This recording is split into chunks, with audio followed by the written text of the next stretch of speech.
Morning. Hi. So good to see your faces. A couple of us have just returned from the mountains at the Unity of the Mid-Atlantic States regional retreat up at Lake Junaluska. And I'm sort of still in the process of coming down from that mountain, so forgive me if I'm still kind of up in the clouds a little bit. And Chris our music director, went to the Empower Music, which is the Unity version of empowered music.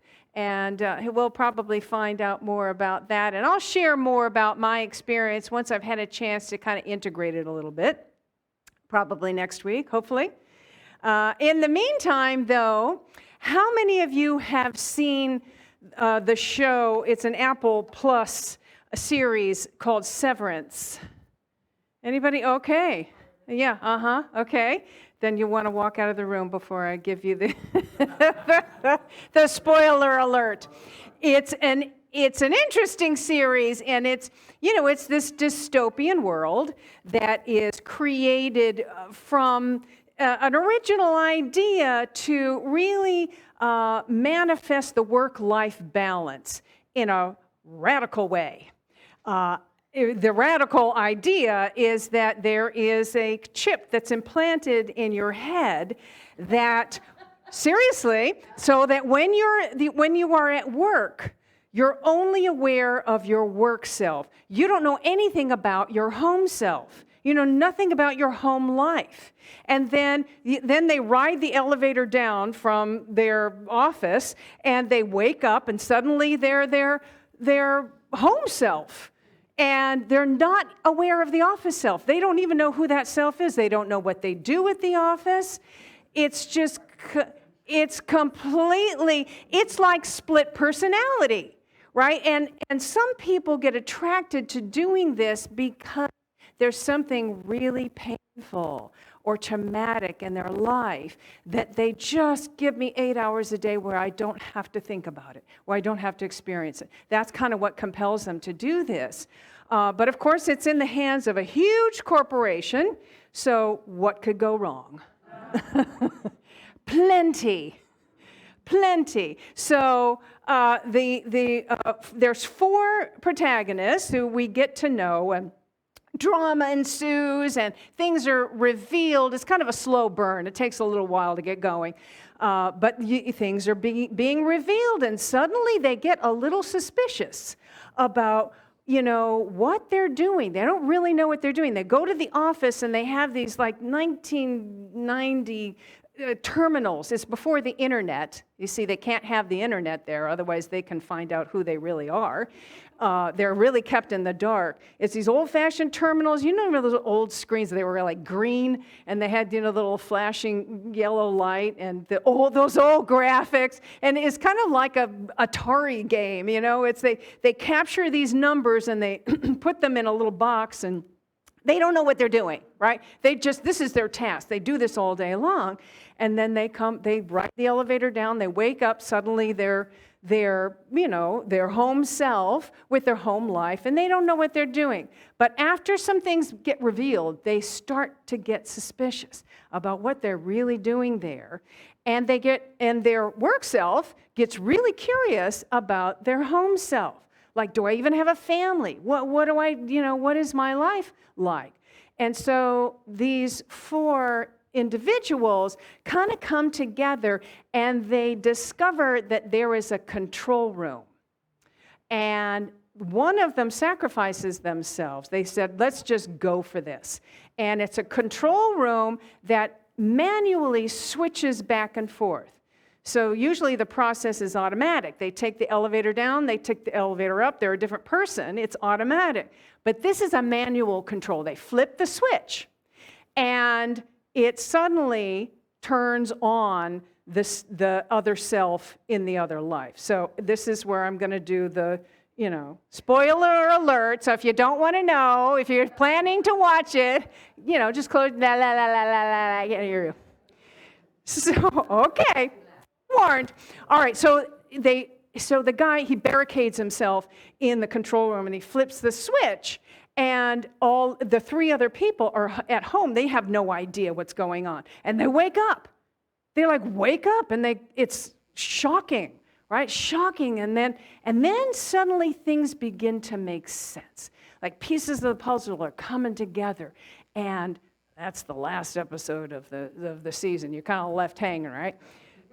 So I got to thinking, what would it be like if we just flipped the switch and suddenly came awake to our infinite self, that infinite, divine, loving, limitless self in the middle of our human experience, right? And like suddenly.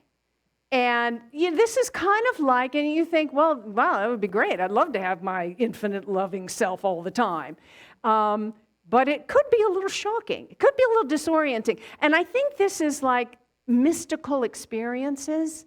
You know, people, when they talk about mystical experiences, and I have had a mystical experience, and it was very much like that. I think I've shared this before, but it was when I was 15 or 16, and yoga and meditation were kind of pretty new, and I joined this yoga class, and all of these people, it must have been 40 people, and at the end we got together and chanted Om. And that chanting of Om just sent me out of my body, and my consciousness ended up at the top of the room, and I was connected with every single being. It was just all one love. It was just all one light. There was no place where I ended and the other person began. It was just one ball of love. And it was fabulous. And it must have lasted maybe a minute and a half at most. And then I was back down in my body. But of course, that changed my life because I wanted, like, what is that? I want more of that. I create that again, you know, and what is that all about? It set me on a path, on a spiritual path. But when I think about it now, I think, well, there's no way I could be living like that all the time. You know, living just like no awareness of where I ended and the other person began. You know, I would just be like constantly, they'd have to lock me up in a rubber room. I mean, you know, I couldn't function. You know, you couldn't function in the physical world if that was my everyday experience. So it's a good thing, right?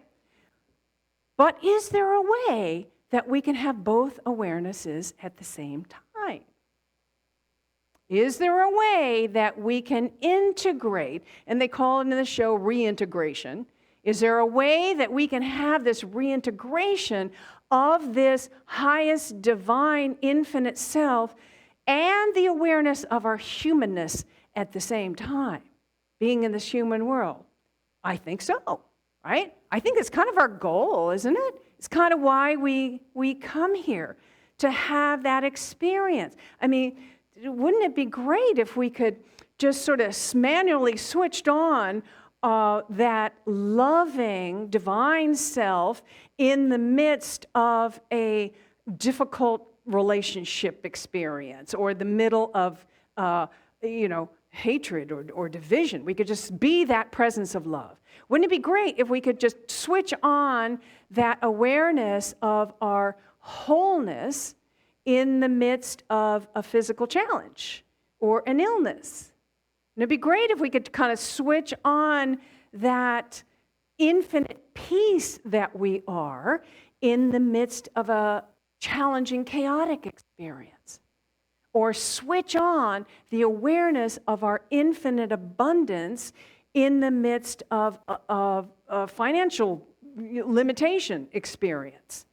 And I think that's, wouldn't it be great to have this experience of our wholeness, our limitless divine nature in the middle of our humanness, and to integrate that, not to deny our humanness. We never want to deny our humanness. We just don't want to be limited by it. We don't want to get trapped into just one aspect of who we are. One small aspect, because we are so much more than that. So the last 3 months, we have been visiting this series, Body, Mind, and Spirit, right? Each month looking at each aspect of our being. So in July, I think, we focused on body.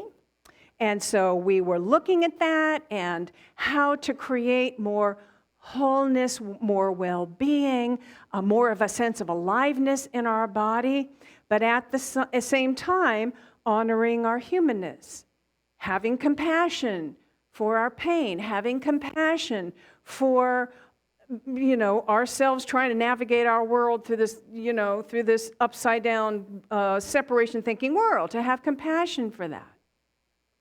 And then in August, our focus was on mind.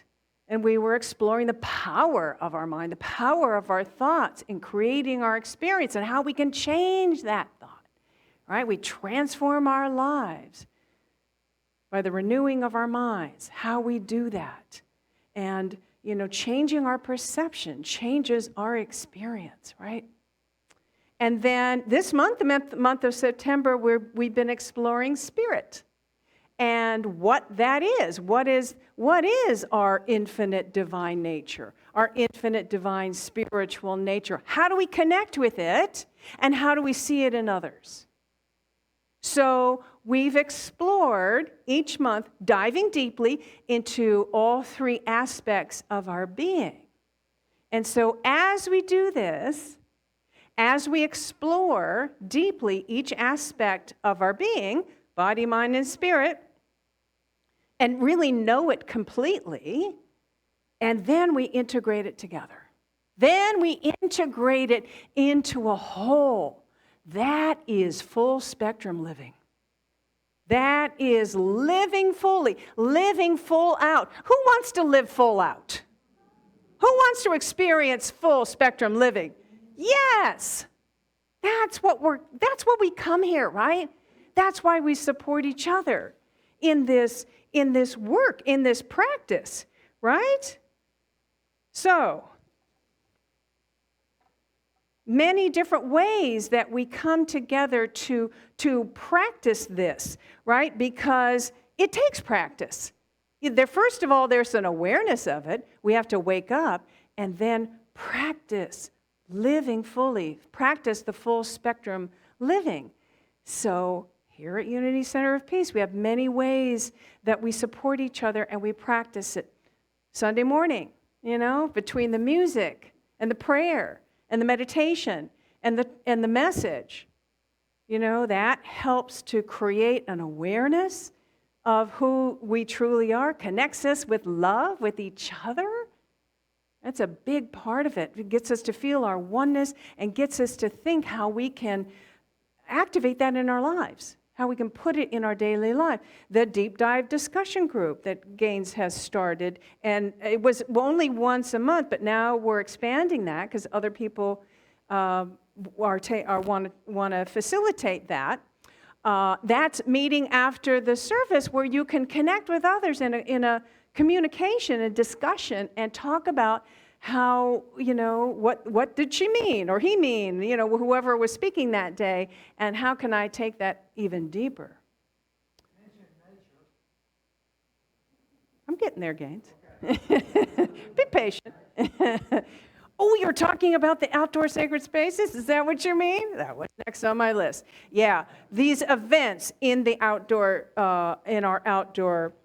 And if you're new here, you may not know that we have, this fabulous land that many of us years ago came together to help create a sacred experience in there by creating a spiral labyrinth on one end, the medicine wheel on the other end, traditional medicine wheel, and then stations of peace along the way with these representations of the divine.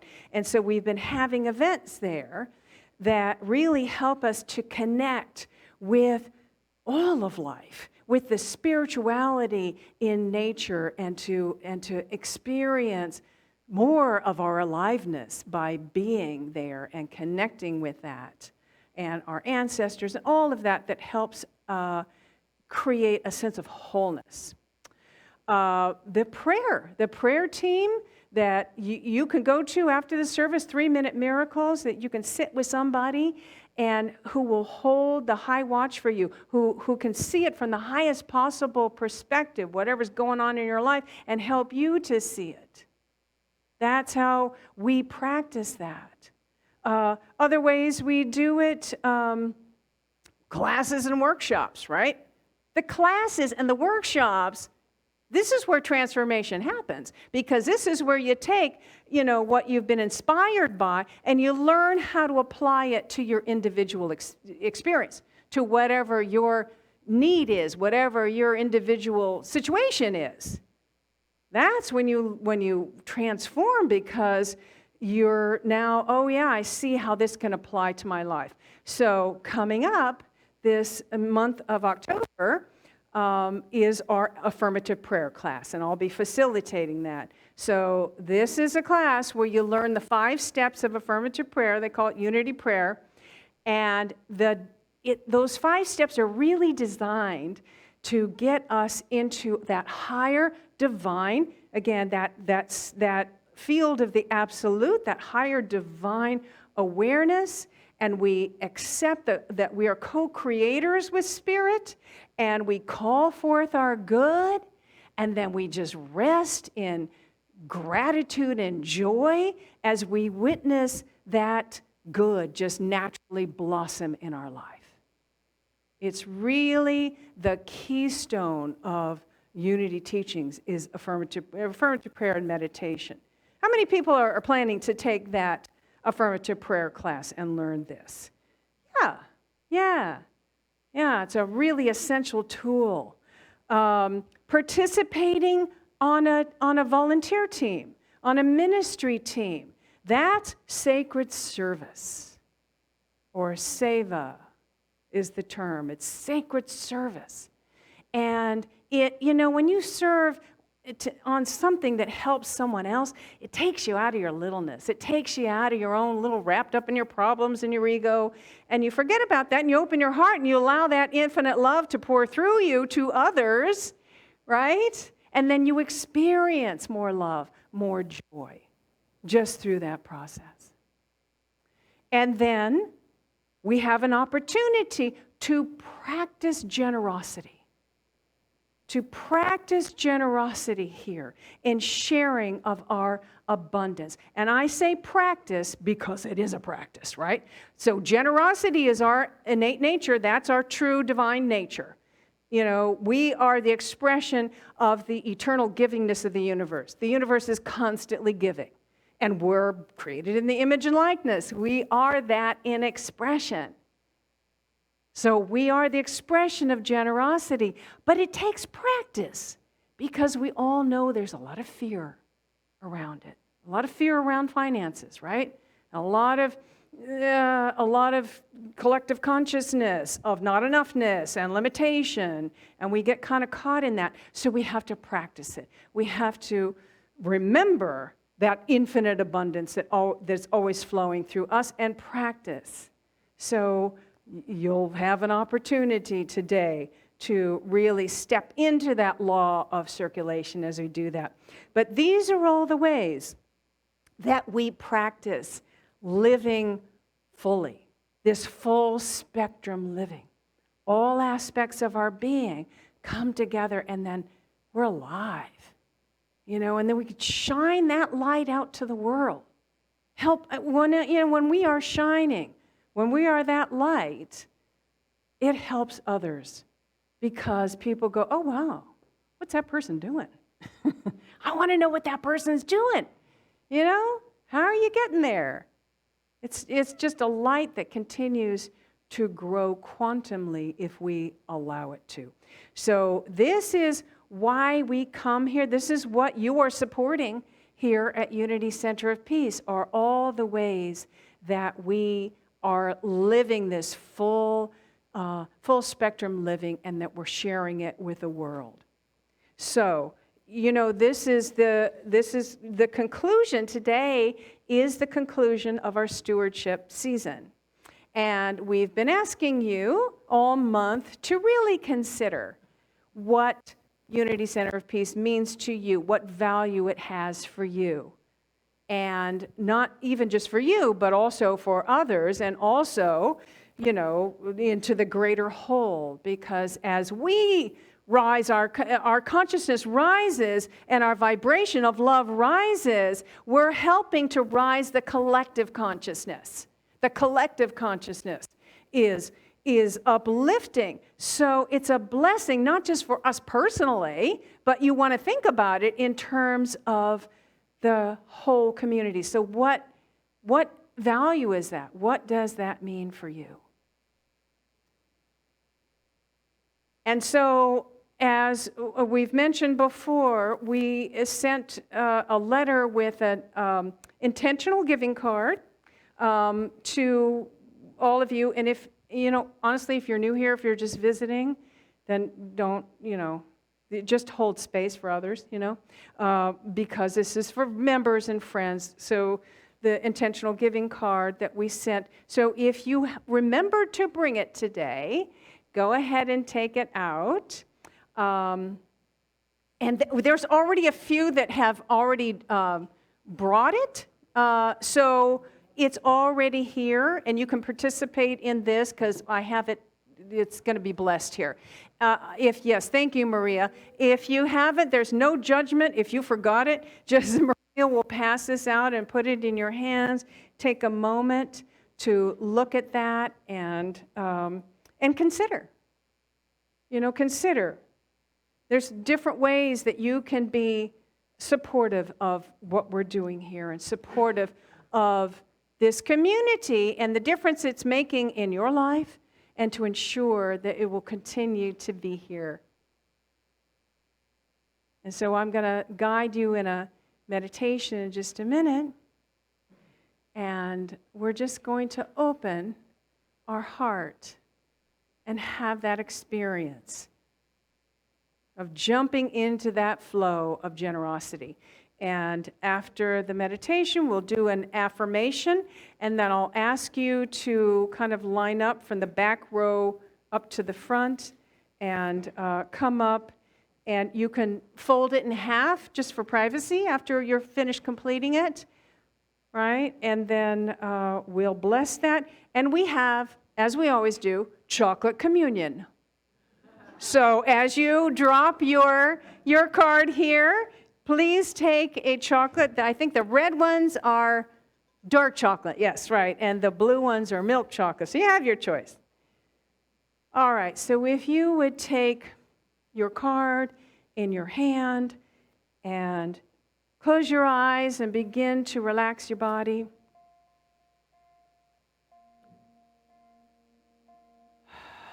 Take a nice deep breath.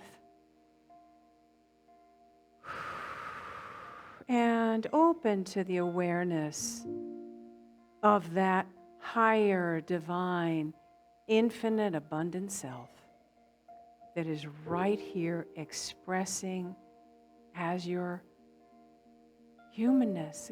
As long as we're here in this three-dimensional world, there's something for us to do. There's something for us to learn. There's something for us to give. And we want to honor that. And taking another nice deep breath in. Allow that breath to relax your body. Settle back in your chair. And on the next breath in, bring your awareness to your heart center. Really feel that connection with that infinite source, the portal of your heart center. And allow it to come alive, radiate that warm glow of love.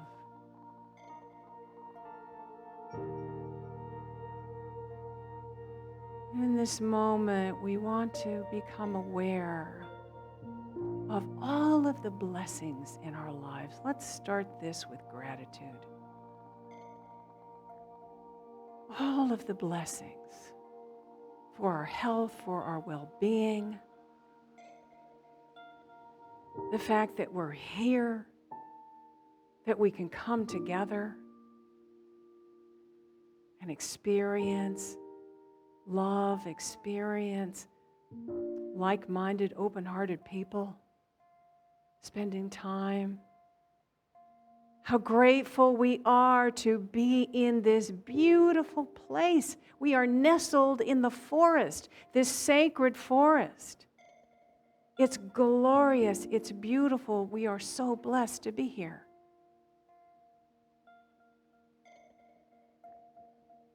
How blessed we are with the wonderful music that is here, how it inspires us and empowers us. How blessed we are with a prayer team that holds our concerns in prayer. I'm so grateful for our We Got Your Back team that is the practical support of Unity Center of Peace, that is here to support you if you need. So grateful for all of the ways that people have stepped up to be of service, to share of their light and their love. I'm so grateful for the board members, all of the board members who are heart-centered, who have incredible integrity, who are so careful with how every dollar is spent here. So grateful for our office administrator, Debbie, our online host, Mel, the greeters, Blanche, who was holding our space for the children, and everyone who has said, yes, what can I do?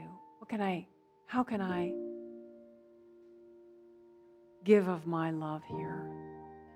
How can I share?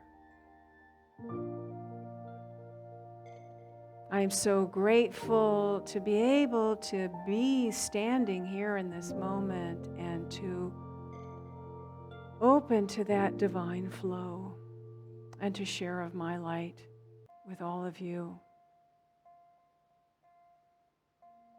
So grateful for